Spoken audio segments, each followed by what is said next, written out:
Qul huwallahu ahad. Katakan kepada mereka umatmu ya Muhammad sallallahu alaihi wasallam, Allah itu ahad. Apa arti ahad? La nadhira lahu. Tidak ada sekutu, tidak ada yang semodel, tidak ada yang semisal dengan dia. Ahadun, siapapun dan apapun.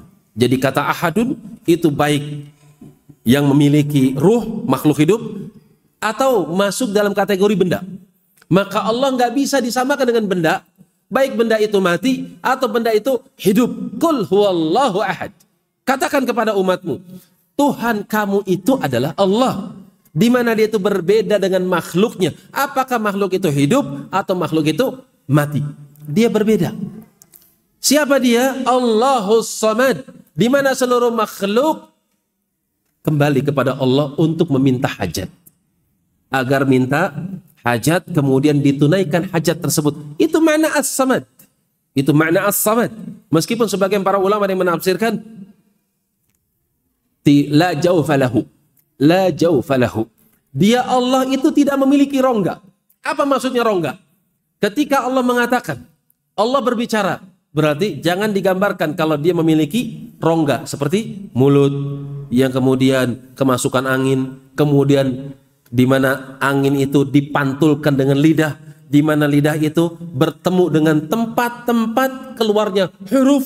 Apakah tempat tumbuh gigi atas yang paling atas atau ujung gigi yang bawah, sehingga muncul sekian banyak huruf, akhirnya tersusun huruf-huruf tersebut menjadi kalimat, kalimat-kalimat yang tersusun menjadi percakapan. Kalam. Jangan ditafsirkan kalau Allah itu seperti itu. Allahus Samad. Allah itu tidak memiliki rongga. Ini sebagian ulama tafsir mengartikan seperti itu. Jadi sehingga Allah mengatakan Sami, dia mendengar. Oh, berarti ada lubang pendengarannya. Jangan kau hayalkan Allah seperti itu. Dia memiliki pendengaran, dia mendengar, tapi pendengaran dia beda dengan makhluknya. Apa dalilnya? Qul huwallahu ahad. Sampaikan kepada umatmu, dia itu beda.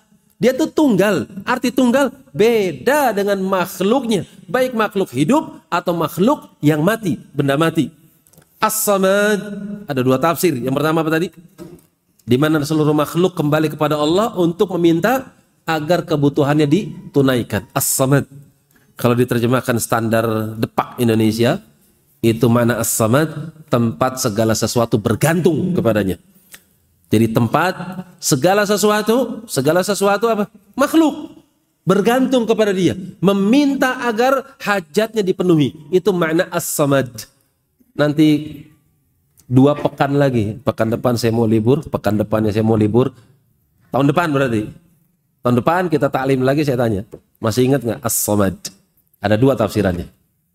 Baik, Allahus Samad, lam yalid wa lam yulad. Ada lagi tafsir yang ketiga. Apalin? Lam yalid wa lam yulad. Kalau antum baca buku belum tentu langsung dapat. Oh, 3 ternyata tafsir As-Samad. 1, 2, 3. Belum tentu dapat. Kenapa? Kan antum harus buka tafsir Ibnu Katsir, antum harus buka tafsir As-Sa'di, antum harus buka tafsir As-Suyuti atau Fathul Qadir milik Imam Syaukani. Antum harus banyak baca buku dulu, baru oh ternyata setelah dirangkum ada 3 tafsirannya. Itulah enaknya antum taklim talaki. Paham talaki? Ketemu ustadz, biar digodok sama ustadz, yang capek dia, yang baca dia, yang repot dia. Antum tinggal terima matangnya aja, oh, tulis.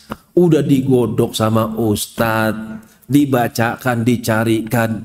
Bagaimana caranya supaya para penuntut ilmu bisa belajar dengan kenyang, paham, ternyata masuk kuping kanan, keluar kuping kiri. Itu bukan penuntut ilmu namanya. Itu namanya mustami', numpang denger. Jelas sampai sini? Antum thalabul ilm, antum tuh penuntut ilmu, hafalkan. Saya berharap, saya pribadi berharap teman-teman yang duduk di sini belajar itu bisa menyalurkan ilmu yang sudah dia dapat di sini, atau yang dia dapat di majelis ustadz-ustadz yang lain. Dia simpan dalam buku, kemudian dia tuangkan di khutbah Jumat kah, atau di perkumpulan RT kah, atau ketika dia masuk dalam suatu pertemuan kah, dia dipersilakan untuk bicara. Apa yang dia dapati di majelis dia serap dalam buku, coba dia hafalkan, kemudian coba dia tuangkan lewat pertemuan-pertemuan, dipersilakan untuk bicara, sampaikan. Sampaikan apa yang antum miliki.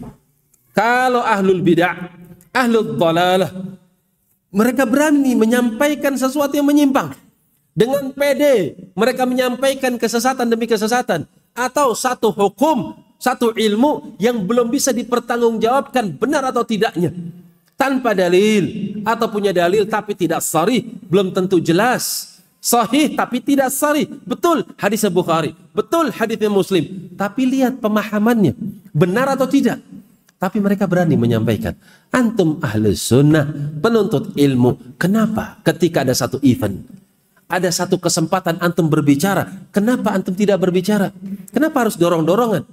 Manusia melihat cashing antum, Masya Allah. Oh ini nih jubah, Masya Allah. Berewok, ini Ustaz. Monggo Pak Kiai sampaikan. Oh anu, ngapunten itu mawon. Ajib. Kesempatan jamaah. Ketika antum kumpulan RT, monggo di tempat kita, alhamdulillah ada saudara kita, Masya Allah, dari penampilannya udah kelihatan, jenggot misalnya, pakai jubah, ya kita minta sepatah dua patah kata untuk diberikan nasihat untuk warga sini, semoga bisa guyup rukun. Monggo Mas. Ama ba'du terus. Ya jamaah, balighu anni walau ayat. Sampaikan dariku. Kata Nabi SAW, meskipun ayat. Satu ayat atau dua ayat, satu hadis, dua hadis, sampaikan. Berani antum sampaikan di hadapan manusia. Cuman jangan kebablasan. Minta sepatah dua patah kata antum daurah. Jemaah pengen pulang nggak penak. Kan itu jemaah rahimani wa rahimakumullah jami'an. Apa yang mudah bagimu, bagi antum untuk menghafal, maka hafal. Kemudian ada kesempatan, sampaikan kepada manusia. Baik, ini yang ketiga. Tafsir As-Samad yang ketiga adalah tafsiruha ayatul lati taliha. Tafsir As-Samad adalah ayat berikutnya. Apa ayat berikutnya? Lam yalid wa lam yulad. Sebagian ulama menafsirkan As-Samad adalah lam yalid wa lam yulad wa lam yakul lahu kufuwan ahad. Allah itu tidak beranak dan tidak diberanakan. Dia tidak melahirkan atau dilahirkan. Itulah Tuhan. Kalau dia melahirkan berarti ada satu cacat. Ada cacat pada dirinya. Kalau dia melahirkan berarti ada satu sebab. Kalau dia dilahirkan berarti ada satu kekurangan. Dilahirkan, melahirkan berarti ada satu kekurangan di mana dia tidak sempurna. Yang melahirkan berarti butuh keturunan, kan gitu. Yang dilahirkan berarti dia tidak sempurna dari segi keberadaannya. Maka ini bukan sifat daripada sifat Tuhan. Maka sifat Tuhan, kriteria Tuhan, satu, dia harus satu. Dia harus satu. Dua, dia harus nggak butuh. Dan makhluk yang butuh kepadanya. Ini yang kedua. Sifat yang ketiga, dia tidak memiliki anak keturunan atau dia memiliki orang tua yang dia bergantung kepadanya. Ini sifat kriteria Tuhan.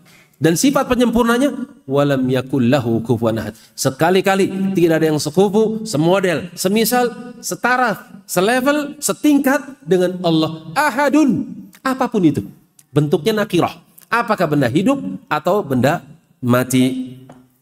Ini kalimat yang sangat agung dari Qul huwallahu ahad.